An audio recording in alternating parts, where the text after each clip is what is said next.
Hello दोस्तों, स्वागत है आप सभी का हमारे चैनल एचआरबी एग्जाम क्रैकर में। दोस्तों, आप सभी को पता है कि अभी अभी एमपी पुलिस की वैकेंसियों का नोटिफिकेशन आ चुका है, जो कि जल्दी हमारी एमपी पुलिस की वैकेंसी आने वाली है। तो इसलिए हमें पता होना चाहिए यार कि हम एमपी पुलिस की तैयारी कैसे करें, पुराने जो ईयर्स की क्या रिकॉर्ड्स रहे हैं, तो हम उन सब पे आज चर्चा करेंगे। दोस्तों, इन सब पे चर्चा करने से पहले मैं आपको बता दूं कि हमने फेसबुक पर एक पेज बनाया हुआ है जो कि एचआरबी एग्जाम क्रैकर नाम से, जिसपे हम लोग इसके कुछ क्वेश्चंस डालते हैं और वीडियोस की लिंक डालते हैं और करंट अफेयर की डिटेल्स, करंट अफेयर वगैरह डालते रहते हैं। तो आप जाइए, उस पेज को लाइक कीजिए और उसके अलावा जो हमारे मैथ्स की वीडियो की लिंक जो डिस्क्रिप्शन में डली हुई है, आप वहाँ से मैथ्स, रीजनिंग और साइंस जीके की वीडियोस को देखिए। और यदि आप हमारे चैनल पर नए हैं तो हमारे चैनल को सब्सक्राइब कीजिए। तो दोस्तों, जैसा कि यार हम एक भर्तीधारी नौकरी के लिए जा रहे हैं, तो इसमें मेडिकल भी होना है, फिजिकल भी होना है। ये 4 स्टेजों में होता है, जैसे कि इसमें मेडिकल भी होगा, फिजिकल भी होगा, उसके अलावा एक मेरिट लिस्ट लगेगी और एक हमारा रिटर्न एग्जाम होगा।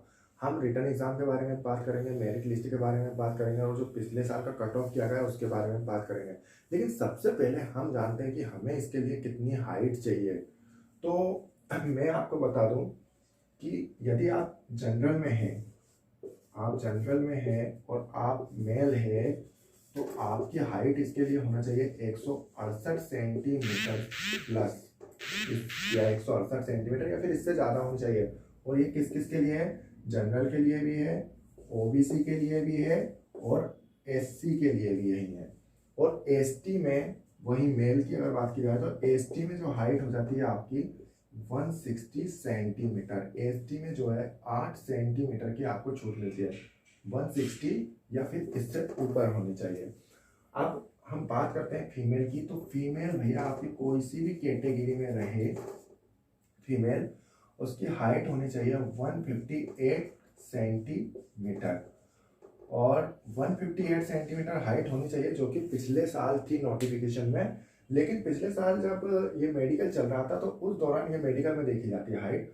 तो जब मेडिकल चल रहा था तो बहुत सारे ट्वीट्स हुए और ये हाइट के ऊपर बहुत विवाद हुआ। इस वजह से जो है इस हाइट को घटाकर कम कर दिया गया था, लगभग 2-3 सेंटीमीटर इसको घटा दिया गया था। लेकिन इसका ऑफिशियली कोई आदेश नहीं हुआ था, जो सीएम शिवराज सिंह चौहान जी के आदेश, मौखिक आदेश पर ही कर दिया गया था। और तो ये महिलाओं की हाइट है। और आगे नोटिफिकेशन में क्या रहेगी वो हमें 25 नवंबर को आने वाले नोटिफिकेशन में पता करेगा। ये हम जो बात कर रहे हैं वो पिछले साल के रिपोर्ट्स की बात कर रहे हैं। चलिए आगे हम देखते हैं फिजिकल में क्या रहता है। तो फिजिकल की अगर बात करें हम, तो जो मेल का फिजिकल जो है हमारे, इसमें 3 इवेंट्स होते हैं। 3 इवेंट्स रहेंगे आपके फिजिकल में। पहला रनिंग का, दूसरा आपका जो रहेगा लॉन्ग जंप का और तीसरा आपका रहेगा गोला। ठीक है। अब रनिंग की अगर बात की जाए, रनिंग जो कि मेल के लिए, तो ये रहती है 800 मीटर की रनिंग रहती है। और इसके लिए टाइमिंग आपकी रहेगी 2 मिनट 45 सेकेंड। ठीक है, 2 मिनट आपके 45 सेकेंड इसके लिए टाइमिंग रहेगी मेल के लिए। और इसमें कोई आरक्षण नहीं होता है। कुछ लोगों का आरक्षण रहता है, जैसे कि एक्समैन है और ट्रेड वगैरह के लिए। तो उसकी पूरी जानकारी मैं आपको रूल बुक आने पर दूंगा। और उसके अलावा आपको फीमेल के लिए ये हो जाती है। फीमेल के लिए भाई रनिंग तो वही रहेगी हमारी 800 मीटर ही, 800 मीटर रनिंग रहेगी। लेकिन जो टाइमिंग यहाँ पर हो जाती है 4 मिनट। 4 मिनट में 800 मीटर की दौड़ कंप्लीट करनी रहेगी फीमेल को। उसके अलावा आगे बात की जाए रनिंग के बाद आ जाती है बात गोले की। तो गोला जो है मेल द्वारा, पुरुष द्वारा गोला, पुरुष जो है 19 फीट गोला फेंकना होगा। 19 फीट ये है जो मेल है आपका, मेल। और ये जो फीमेल की अगर बात की जाए, तो गोला फीमेल 15 फीट रहेगा। और जो पुरुष वाले गोले का वजन रहेगा 7 किलो 260 ग्राम। ठीक है। और महिला वाले गोले का वजन रहेगा लगभग 4 किलो। ठीक है। तो ये गोले की बात हो गई। अब लॉन्ग जंप की अगर बात की जाए, तो हमारी जो लॉन्ग जंप होती है वो पुरुष कैंडिडेट के लिए हो जाती है 13 फीट लॉन्ग जंप हो जाएगी, और फीमेल कैंडिडेट के लिए ये हो जाती है 10 फीट की लॉन्ग जंप हो जाएगी दोस्तों, 10 फीट लॉन्ग जंप हो जाएगी फीमेल कैंडिडेट के लिए। और आपको एक बात और बता दूं कि गोला यदि आपने फर्स्ट चांस में नहीं फेंका है तो आपको कोई टेंशन नहीं लेनी है, और इसके लिए आपको 3 चांस मिलते हैं, यानी कि अगर आपने एक बार नहीं फेंका तो आपका दूसरी बार नंबर आएगा, दूसरी बार में भी आपसे नहीं फेंकता तो तीसरी बार नंबर आएगा, और तीसरी बार में आप फेंक ही देंगे। और लॉन्ग जंप में भी सेम सिस्टम रहेगा, आपका पहली बार में नहीं हो पाती है, फाउल हो जाता है या फिर कम होती है तो हमारा जो है ये उसमें नहीं होगा, दूसरी बार में भी नहीं होगा, और दूसरी बार में बाहर नहीं होगा, और तीसरा चांस हमें फिर से मिलता है। तो चलिए दोस्तों आगे देखते हैं हम योग्यता की। अगर हम बात करें इसके लिए क्या योग्यता होनी चाहिए, आपके पास क्या ग्रेजुएशन क्या एजुकेशन रहेगी, आप इसका जो फॉर्म भर सकते हैं, तो 10th पास होने चाहिए आप, 10th पास। ये किस किस के लिए है, जनरल के लिए है, ओबीसी के लिए है, एससी के लिए है, और फीमेल के लिए है, ठीक है, फीमेल के लिए। और यदि आप एससी कास्ट से बिलोंग करते हो तो आप 8th पास होने पर भी आपको फॉर्म भरने की एबिलिटी रहेगी, ठीक है। अब हम आगे बात करते हैं एसटी कास्ट है, एसटी कास्ट से है तो भी आप 8th पास होने पर फॉर्म भर सकते हैं। चलिए आगे देखते हैं। आगे हम बात करते हैं इसका जो पैटर्न क्या होता है, एग्जाम पैटर्न। तो एग्जाम पैटर्न मैं आपको बताता हूँ। एग्जाम में वही हमारा जो 100 नंबर का पेपर होता है, और 100 नंबर के पेपर को सोल्व करने के लिए हमें पूरे मिलते हैं 2 घंटे। तो सबसे पहले हमारा होता है जीके, एंड एक ही पेपर होता है जीके और रीजनिंग। तो जीके और रीजनिंग जो है आपकी हो जाती है 40 नंबर की, इसमें हो जाती है जीके और रीजनिंग। जनरल एप्टीट्यूड्स और इंटेलेक्चुअल एबिलिटी, जो आपकी इंटेलेक्चुअल एबिलिटी 30 नंबर की होने वाली है। और उसके बाद में हम बात करते हैं साइंस की और मैथ्स। साइंस और हमारा जो मैथ्स रहेगा वो भी 30 नंबर का है, 30, 30, 60 और 40, 100 नंबर के।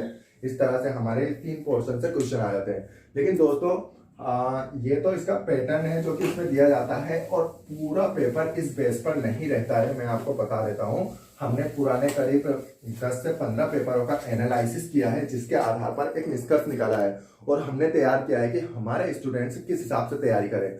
तो इसके लिए जरूरी होता है कि पुराने पेपरों का एनालिसिस किया जाना। तो करीब 10 से 15 पेपरों का एनालिसिस करने के बाद हमने एक आंकड़ा तैयार किया है, जो कि आपके लिए इस एग्जाम के लिए बहुत ही कामयाब होने वाला है। दोस्तों मैं इस आंकड़े को आपको बताने के बाद मैं आपको बताऊंगा कि आप इस एग्जाम की कैसे तैयारी करें, और आप कैसे बहुत ही कम मेहनत पर इस एग्जाम को निकाल सकते हैं, और आप अपनी वर्दी की नौकरी पा सकते हैं। तो सबसे पहले मैं आपको बता दूं कि भाई हमारे आंकड़े का अनुसार 60 से 75 नंबर का इसमें आता है मैथ्स एंड रीजनिंग। ये बात आप ध्यान रखेगा, मैथ्स और रीजनिंग 60 से 75 नंबर की आती है, सबसे बड़ा पोर्शन ये होता है। दूसरी बात, करीब 4 से 8 नंबर का हमारा आता है एमपीजीके, ठीक है, एमपीजीके आ गया 4 से 8 नंबर का। तो दूसरा हमारा बड़ा पोर्शन हो गया। और सेम पोर्शन हमारा रहता है करीब 5 से 9 नंबर के समथिंग जो होता है हमारा साइंस आता है, और इतने ही नंबर का 5 से 8 नंबर के लगभग हमारा करंट अफेयर आ जाता है, करंट अफेयर। तो दोस्तों ये जो इतनी चीजें हमारे सबसे बड़े बड़े पोर्शन है। इसके अलावा सब छोटे छोटे पोर्शन है, हमें मेन फोकस इस पे करना है, उसके बाद में इन 3 चीजों पर फोकस करना है, तो हमारा सिलेक्शन पक्का है। आप वो किस तरह से करेंगे ये हम आपको आगे गाइड करते रहेंगे लगातार, और इसके लिए आप हमारे चैनल पे बने रहिए, हमारे चैनल को सब्सक्राइब कीजिए। तो मैं आपको बताता हूँ, अभी जो है ये हो गया, ये हमारा नंबर इसके एमपीजीके के हो गए, ये साइंस के हो गए, और ये इसके हो गए। अब हम बात करते हैं भाई 1 से 2 नंबर की इसमें आ सकती है हमारी हिस्ट्री, और 1 से 2 नंबर में ज्योग्राफी। और आपको अगर यकीन नहीं हो तो आप 10 से 15 पेपर पढ़ेंगे तो आपको आइडिया लग जाएगा कि कितने नंबर का क्या आ रहा है। और 1 से 2 नंबर का हमारा आ सकता है कॉन्स्टिट्यूशन, और ये कोई फिक्स नहीं है कि यार ये आएगा भी कि नहीं भी आए। और उसके बाद में करीब 5 से 7 नंबर का हमारा आ सकता है इंडिया जी के और वर्ल्ड जी के। ठीक है दोस्तों, तो अब हमारी तैयारी कैसी होगी, अब हम बात करते हैं हमारी तैयारी कैसी होनी चाहिए। ये हमारे एनालिसिस में निकला हुआ रिजल्ट है, जिसमें कि हमारे पेपर में इतने नंबर के क्वेश्चन आते हैं। करीब 10 से 15 पेपरों का एनालिसिस किया गया है।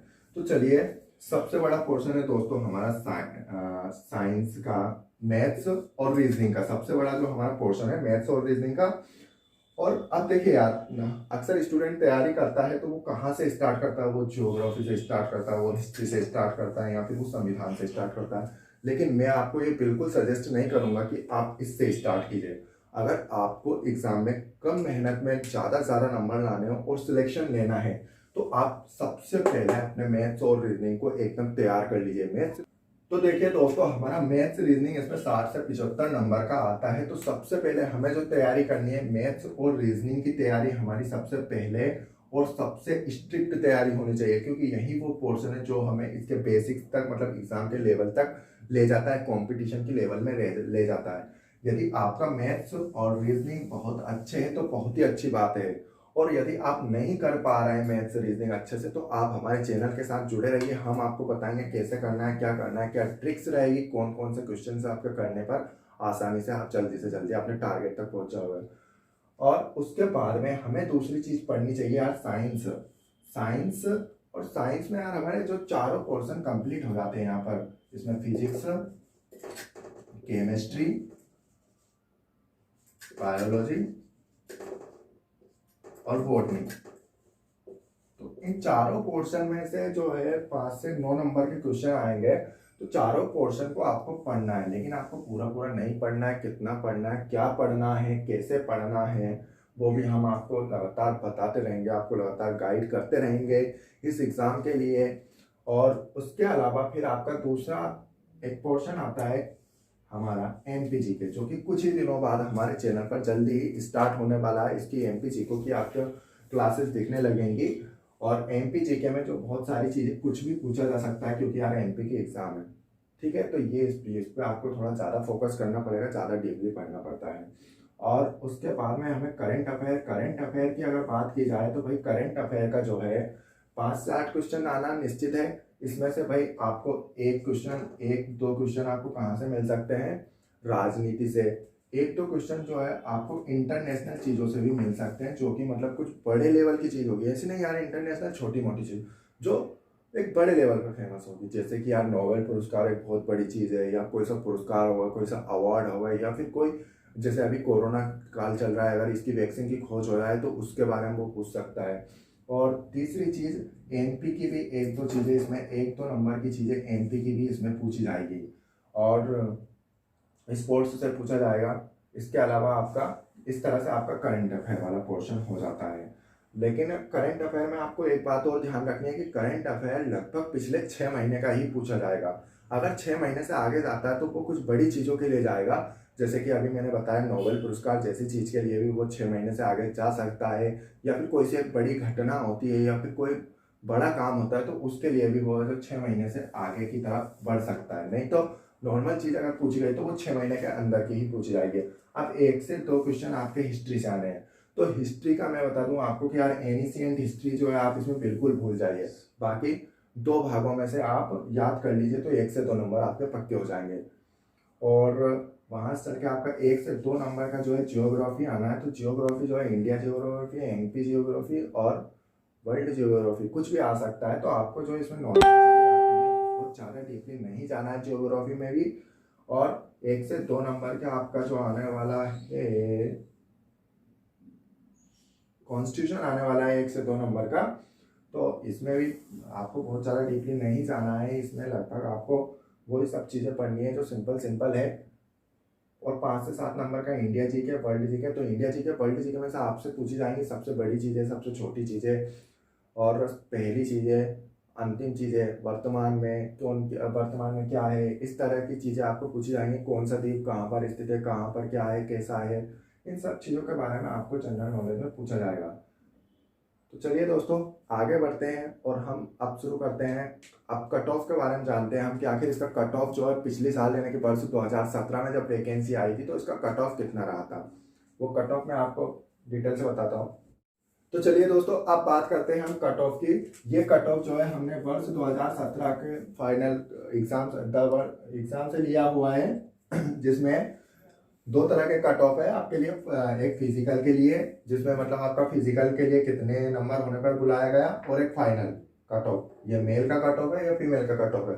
चलिए देखते हैं। अनरिजर्व कैटेगरी के लिए फिजिकल में 70.50 पर आपको बुलाया गया फिजिकल के लिए, और फाइनल 75.52 पर आपका फाइनल सिलेक्शन हो गया। फीमेल कैटेगरी में 42.69 पर फिजिकल के लिए बुलाया गया, और 46.79 पर आपका फाइनल सिलेक्शन होगा। ये अनरिजर्व कैटेगरी की बात है। ओबीसी की अगर बात की जाए तो 67.45 पर आपको फिजिकल के लिए बुलाया गया, और 73.70 पर आपको फाइनल सिलेक्शन हो गया। और महिलाओं की अगर बात की जाए तो 61.23 पर फिजिकल के लिए बुलाया गया, और 66.59 पर आपका फाइनल सिलेक्शन हो गया। यहाँ पर एक बात ध्यान रखिए कि ओबीसी की महिलाओं का कट ऑफ जनरल की महिलाओं से ज़्यादा रहा है, और ओबीसी की महिलाओं का कट ऑफ सबसे ज़्यादा रहा है। एससी कैटेगरी की अगर बात की जाए तो मेल में जो है 56.89 फिजिकल के लिए बुलाया गया, और 63.43 पर आपका फाइनल सिलेक्शन हो गया। महिलाओं की अगर बात की जाए तो 48.63 पर आपको फिजिकल के लिए बुलाया गया, 50.44 पर आपका फाइनल सिलेक्शन हो गया। एसटी कैटेगरी में पुरुषों की बात की जाए तो 49.07 पर आपको फिजिकल के लिए बुलाया गया, और 55.72 पर आपका फाइनल सिलेक्शन हो गया है। महिला को 42.78 पर फिजिकल के लिए बुलाया गया है, और फाइनल सिलेक्शन 43.77 पर फाइनल सिलेक्शन हो गया है। तो दोस्तों ये था हमारा फाइनल कट ऑफ वर्ष 2017 का। अब मैं आपको बता दूं कि हमने जो हमारे वीडियो में चर्चा की है कि हमारा किस सब्जेक्ट से कितने नंबर के क्वेश्चंस आने हैं और कहां से आएंगे और कैसे क्वेश्चंस आएंगे।